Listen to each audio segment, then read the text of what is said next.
Hello everyone, good morning, good afternoon and good evening. आप किसी भी समय मेरा वीडियो देख रहे हो तो उसी विश को आप कंसीडर कर लेना। आज मैं आप लोगों को 11th क्लास का जो हमने लास्ट जो लेक्चर लिया था उसके अंदर हमने डायमेंशनल एनालिसिस के बारे में पढ़ा था। उस डायमेंशनल एनालिसिस से रिलेटेड कुछ डेफिनेशंस हैं और कुछ ऐसे हमारे कुछ कांस्टेंट और वेरिएबल्स हैं जिनके बारे में हम आज समझेंगे, क्योंकि वो जो आगे जो हमारा जो सिस्टम आ रहा है, जो आगे जो हमारे टॉपिक्स आ रहे हैं उसमें इनका इम्पोर्टेंस है, ये अपना सिग्निफिकेंस रखते हैं उनके अंदर, तो इनका यूज होगा, इसलिए हमें इनको जानना ज़रूरी है। तो जैसे फॉर एग्जांपल मैं आपको एक बात बताऊं, जैसे मान लीजिए कि फोर्स है, फोर्स का formula dimensional formula of the force हमने लिखा यहाँ पे dimensional formula of the force is equals to होता है MLT-2। ये होता है, हमने लास्ट क्लास में निकाला था। एक चीज ये होती है, इसमें ये जो नाम निकल के आया है डायमेंशनल फॉर्मूला, इसको क्या बोलते हैं, इसकी डेफिनेशन क्या है, इसके बारे में हम बात करेंगे। ठीक है, एक जैसे मैं इसी फॉर्मूले को ऐसे लिख दूं F is equals to MLT-2, ऐसे लिख दूं। F क्या है, फोर्स है। F क्या है, फोर्स, मतलब फोर्स के सिंबल के रेस्पेक्ट में इसको रिप्रेजेंट कर दिया, फोर्स के सिंबल के इक्वली इसकी डायमेंशन को रिप्रेजेंट कर दिया। एक ये होता है हमारे पास। अब एक होता है होमोजेनिटी। होमोजेनिटी में क्या होता है, जैसे मान लीजिए कि किसी फिजिकल क्वांटिटी की डायमेंशन आपके पास में आई m⁴A, l⁴B और t⁴C, ठीक है, और किसी दूसरी जो फिजिकल क्वांटिटी है उसके साथ में उसकी होमोजेनिटी को शो करना है, और जो ये मान लीजिए x कोई क्वांटिटी है उसकी आई और y कोई क्वांटिटी है, x नहीं pq मान लेते हैं, p और q, p की ये है और q की जो आई डायमेंशन वो है आपके पास में ये वाली x y z, इस तरीके से। तो इनकी जो होमोजेनिटी है उसको अगर हम शो करेंगे तो उसके लिए हमें इनकी पावर्स को इक्वल रखना पड़ेगा। That means x is equals to a, y is equals to b and z is equals to c। ये जो पावर्स है ना इनकी, ये जो पावर्स हैं इनको हमें इक्वल लेना पड़ेगा। ये जब इक्वल होंगी तब इनकी होमोजेनिटी जो है वो हमें शो होगी। इस तरीके से हम समझ सकते हैं। और फिर जो कांस्टेंट और वेरिएबल्स हैं उनके बारे में भी हम बात करेंगे। तो कुछ डेफिनेशंस हैं वो पहले मैं यहाँ पे राइट कर देता हूँ, आप लोग उनको पढ़ेंगे और साथ साथ मैं उनको समझा भी दूंगा। तो पहले हम उनको राइट करते हैं। हाँ, तो हम डेफिनेशंस की बात कर रहे थे। अभी मैंने कुछ एग्जांपल्स बताए आपको, उन्हीं के बेस पे हमने कुछ डेफिनेशंस बनाई हैं और वो डेफिनेशंस क्या है वो मैंने यहाँ पे राइट की हैं। मैं उनको रीड कर रहा हूँ, साथ साथ आपको समझा भी रहा हूँ और आप लोग भी इसको अपनी नोटबुक में नोट करते जाइए। मैं रीड कर रहा हूँ, साइड में हट जाता हूँ मैं, आप देखिए इसको। सबसे पहले फर्स्ट जो डेफिनेशन है आपकी वो है डायमेंशनल फॉर्मूला। डायमेंशनल फॉर्मूला क्या होता है उसके बारे में मैं आपको बताने जा रहा हूं यहाँ पे। तो डायमेंशनल फॉर्मूला क्या है, डायमेंशनल फॉर्मूला हमने लास्ट जो क्लास हुई थी उसके अंदर हमने काफी सारी फिजिकल क्वांटिटीज के डायमेंशनल फॉर्मूले निकाले थे, उसी के बेस पे हमने एक डेफिनेशन बनाई।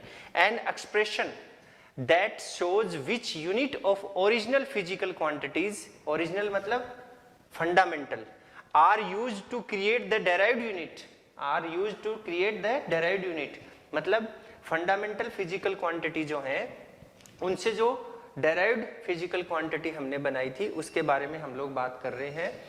An expression that shows which unit of original physical quantities are used to create the derived unit, this is called the dimensional formula of the physical quantity.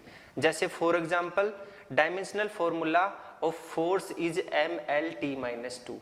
m क्या है, m जो है वो किसको डिनोट करता है, मास को, किलोग्राम को, किलोग्राम यूनिट को डिनोट करता है, मास को। l क्या है, लेंथ, लेंथ के लिए सिंबल बनाया हमने, और लेंथ मतलब एक फंडामेंटल क्वांटिटी है जो कि मीटर उसकी यूनिट होती है।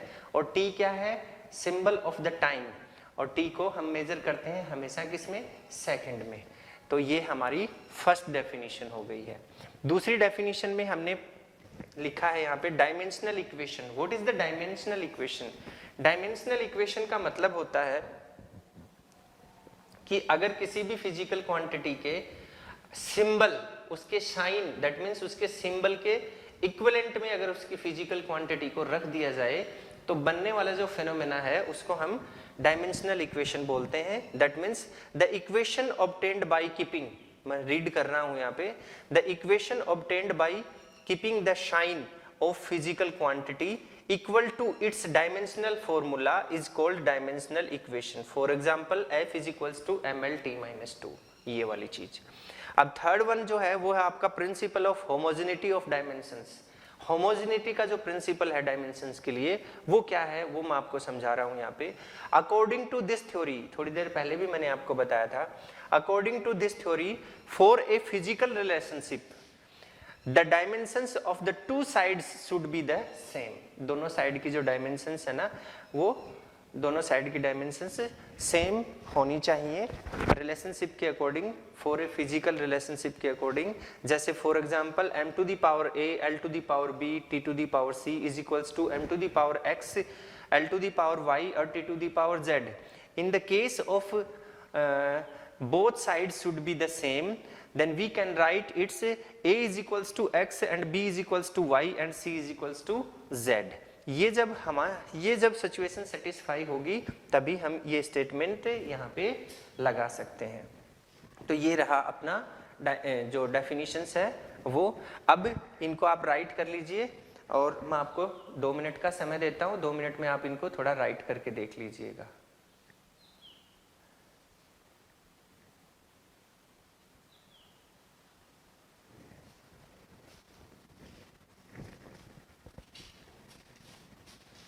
ये देख लीजिएगा, राइट कीजिएगा इसको। इट्स एन इम्पोर्टेंट, ये कोई नॉर्मल डेफिनेशंस नहीं है।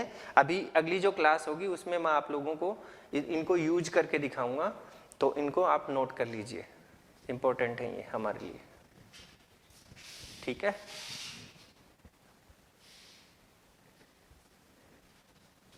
ओके, अब हम एक नेक्स्ट जो मैंने बताया था कुछ वेरिएबल्स और कुछ कांस्टेंट हैं उनके बारे में स्टडी करने वाले हैं। उसके लिए सबसे पहले मैं एक फ्लो चार्ट बनाऊंगा और उस फ्लो चार्ट के बेस पे मैं सारी डेफिनेशंस उसकी जो है उनके बारे में आपको समझाऊंगा। तो आप उस फ्लो चार्ट को बनाने के लिए रेडी रहिए, पहले मैं बना देता हूँ जी। अब हम बात कर रहे हैं, देखिए लास्ट जो क्लास हुई थी उसमें हमने बहुत सारी फिजिकल क्वांटिटीज की डायमेंशंस फाइंड की थी, लेकिन कभी कभी हमारे पास सिचुएशन ऐसी आ जाती है कि उस केस में कुछ कांस्टेंट और कुछ वेरिएबल्स ऐसे आ जाते हैं तो हमें सोचने पे मजबूर होना पड़ता है क्या उन फिजिकल क्वांटिटीज की, क्या उन कांस्टेंट्स की, क्या उन वेरिएबल्स की कोई डायमेंशंस बनेगी, ये हमें देखना पड़ता है।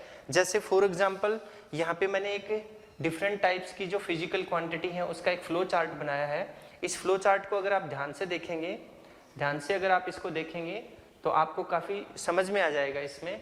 जैसे मैंने ऊपर लिखा है, सबसे ऊपर डिफरेंट टाइप्स ऑफ क्वांटिटी, क्या है डिफरेंट टाइप्स ऑफ क्वांटिटी। इसको हमने 2 पार्ट में कैटेगराइज किया, एक कांस्टेंट और एक वेरिएबल्स। अब ये जो कांस्टेंट्स हैं इनको भी 2 टाइप में कैटेगराइज किया हमने, डायमेंशनल कांस्टेंट और डायमेंशनलेस कांस्टेंट।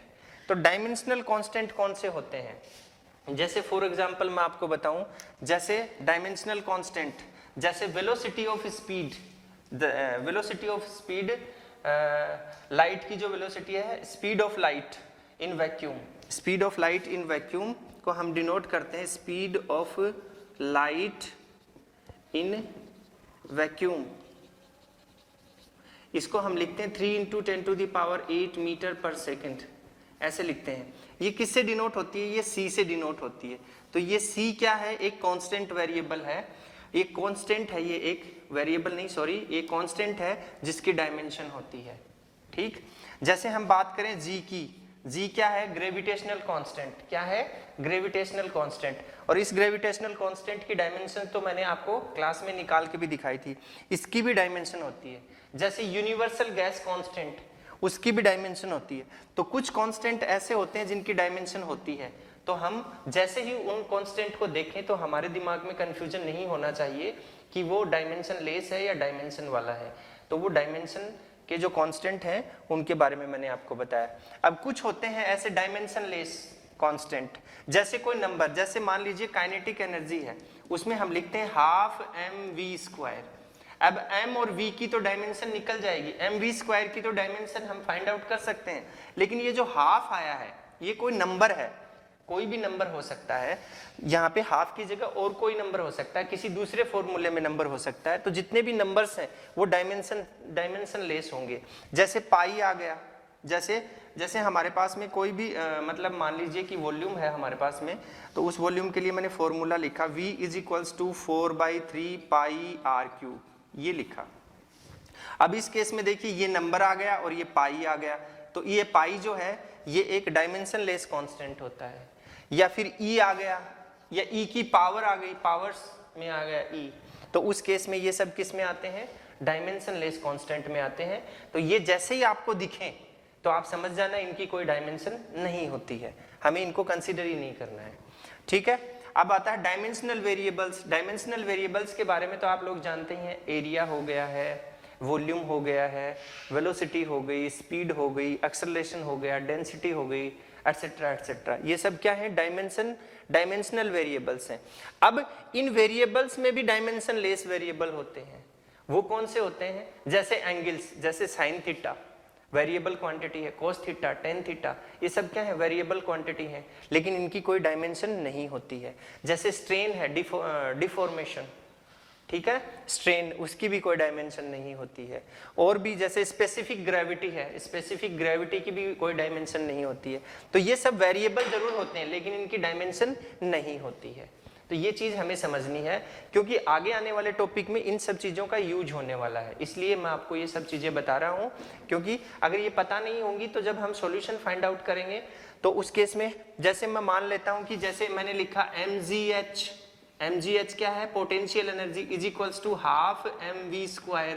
इन दोनों को मैं इक्विवेलेंट प्रूफ करना चाहता हूँ, तो आप mgh की तो निकाल लोगे, फिर इसकी निकालोगे तो आप बोलोगे सर कि हाफ की डायमेंशन क्या होगी, ये बताइए। तो इसीलिए मैंने ये चीज बताई है कि हाफ की कोई डायमेंशन नहीं होती है।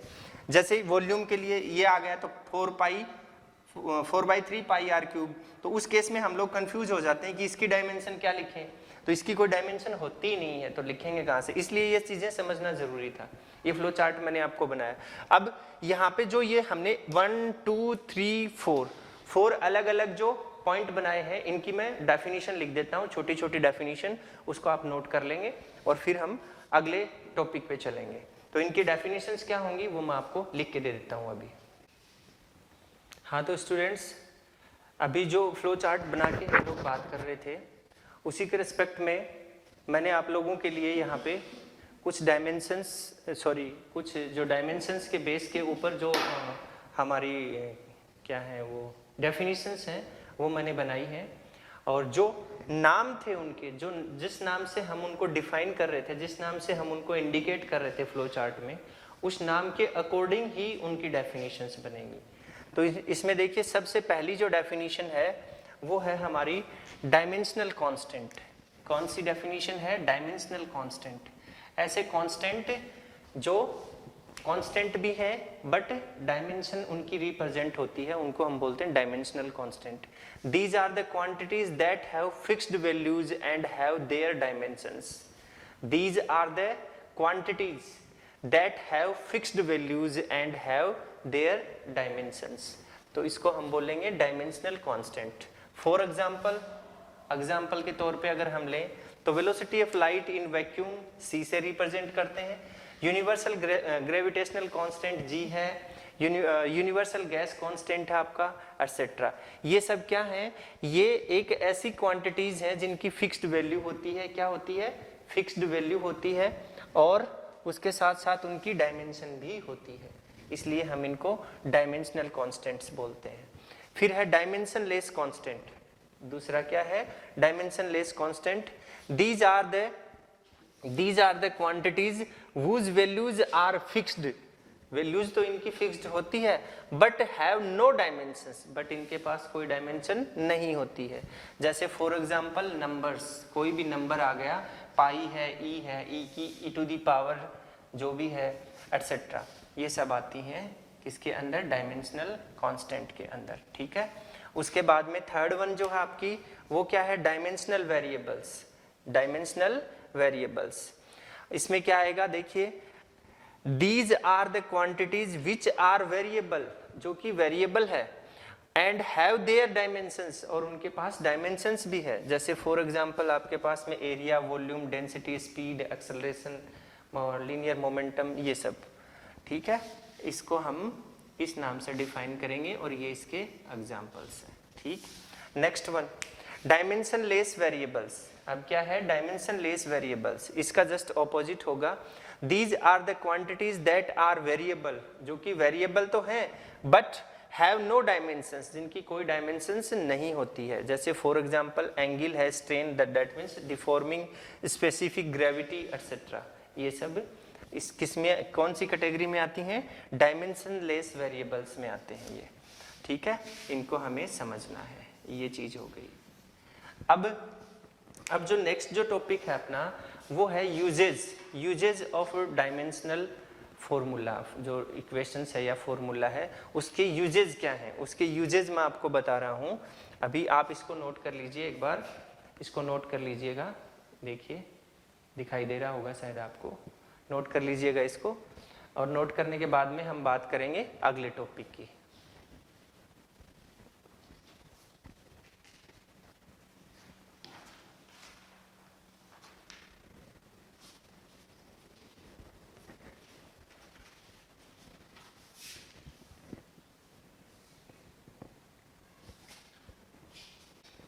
यस एवरीबॉडी, जो नेक्स्ट टॉपिक है उसमें अभी हम बात करेंगे, ये काफ़ी डिस्क्रिप्टिव और इम्पोर्टेंट टॉपिक है और इसके कुछ पॉइंट्स हैं, उन पॉइंट्स का जो डिस्क्रिप्शन है उसको भी हम पढ़ेंगे, लेकिन अभी मैं आपको पॉइंट वाइज कुछ ऐसी बातें बता रहा हूँ जिसके अंदर डायमेंशनल जो अपना मेथड है, डायमेंशनल का जो अपना जो प्रोसेस है उसको हम यूज में लेते हैं।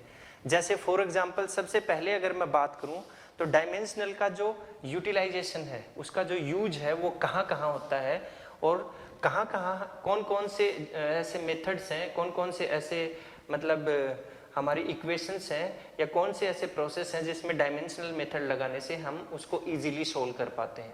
इस चीज़ के बारे में मैं आपको बता रहा हूँ। इसके मेनली 4 पॉइंट हम कंसीडर करेंगे और उन चारों पॉइंट के डिस्क्रिप्टिव पार्ट भी हम विद एग्जाम्पल पढ़ेंगे, लेकिन अभी इनके बारे में मैं आपको बता रहा हूँ। सबसे पहला जो पॉइंट है अपना नंबर वन जो पॉइंट है इसमें मैं आपको बता रहा हूँ, देखिए conversion of physical quantities.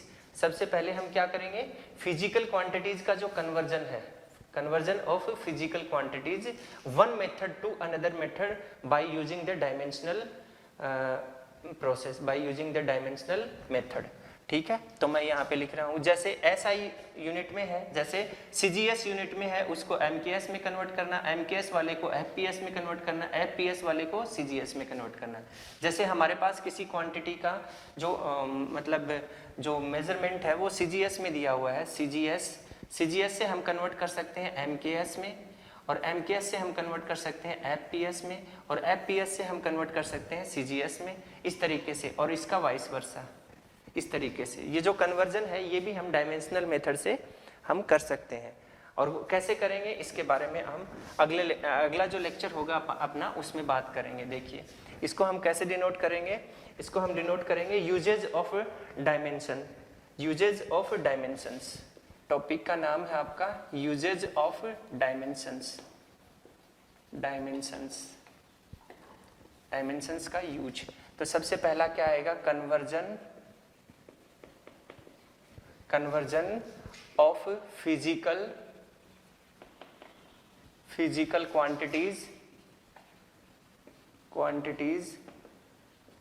Quantities from one method to another. अभी बताया मैंने आपको एग्जाम्पल के तौर पे, तो इसके अंदर हम ये चीज कंसीडर करेंगे। सेकंड यूजेज इसका कहाँ होगा, सेकंड यूजेज होगा जैसे हमारे पास कोई इक्वेशन दी हुई है, जैसे मैंने बोला आपको, जैसे हमारे पास में इक्वेशन दी हुई है mgh is equals to half mv square, हमें इसको चेक करना है। या फिर हमारे पास में इक्वेशन है v is equals to u plus at, या फिर हमारे पास में इक्वेशन है s is equals to ut plus half at square, या जो भी है v square is equals to u square plus 2as। तो हमें चेक करना है कि ये इक्वेशन सही है या गलत, मतलब एक दूसरे को बैलेंस कर रही है कि नहीं।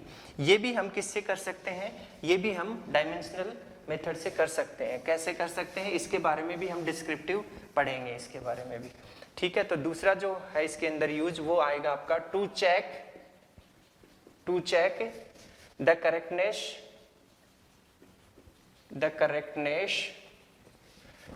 ऑफ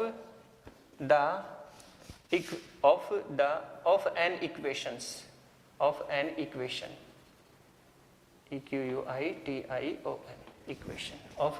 equation, ये आएगा।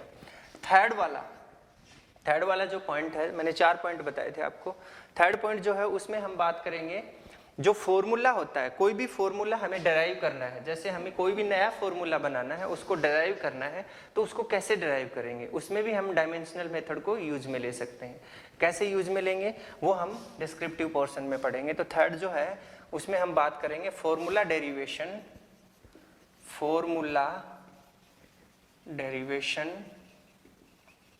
ठीक है, बाय डायमेंशनल मेथड। ये हमारा हो गया थर्ड पॉइंट, ठीक है। अब फोर्थ पॉइंट आपका क्या आता है, फोर्थ पॉइंट बता रहा हूं मैं आपको। टू नो द डायमेंशन, देखना आप, to know the dimensions of constants and variables, constant and variables in equations,